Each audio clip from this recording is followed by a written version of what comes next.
Oh hey guys, Nicole here with Best Easy Recipe, and today I've got some ooey gooey cheesy goodness for you. Low carb mozzarella sticks. How can she do that, you might ask? Well, you better keep watching so you can find out and see. Stay tuned for just a few minutes and I'll show you step by step how you can make this at home. Hey, don't forget to subscribe to my YouTube channel so you don't miss out on anything else like this to come. Lastly, you can like me on Facebook or follow me on Instagram and Twitter.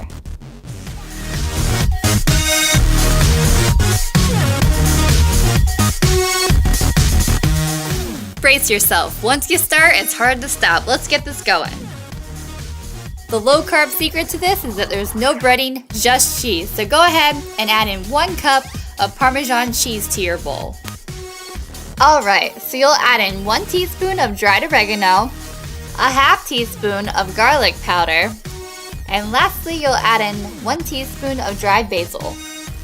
Per your taste, you'll add about a pinch of salt in there, up to you, and also some pepper. Like I said, that is how you like it, so you make it how you want it. Now it's time to give it some love and stir it together.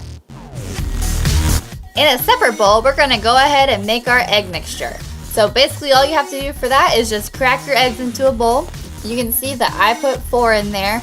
I actually didn't need quite that much. I could have probably gone ahead with just 3. But if you're making a big old batch, add more. Just do it to how you need it. And then you'll just whisk it all together. This next step is really easy. As you can see here, I've got 6 pieces of mozzarella string cheese. And all you're going to do is just cut them in half. Doesn't matter the brand, anything, whatever you want to use. Create a little workstation like so. Mine's a little cramped because I want to make sure you can see everything, so I would recommend you spread out a little bit. But all you'll do is take your mozzarella stick, place it in the egg mixture, then you'll dip it into your, in quotes, bready mixture and roll it around. Then after that, you'll actually dip it back into the egg mixture, make sure it's all covered, and then you'll place it right back in that, in quotes, bready mixture. So just to verify that you're picking up what I'm putting down, cheese stick. Take that, put it in the egg mixture, back in the bready mixture, back into the egg mixture, back into the bready mixture. So it's gonna go egg, breading, each one 2 times, bam. That's it, roll it around, put it on your pan. So they look a little clumpy, right? No problem, we're gonna fix that. Take each stick and you're gonna roll it in your hands and press it down, making sure everything is all smooth. Also, that is gonna help and make sure that the breading sticks to the cheese and doesn't fall off and everything. So there you go. Ta-da! There you go. Now they look much better, right?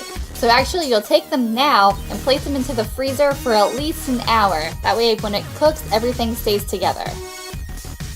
Take your frying pan and place some oil into it and get it piping hot.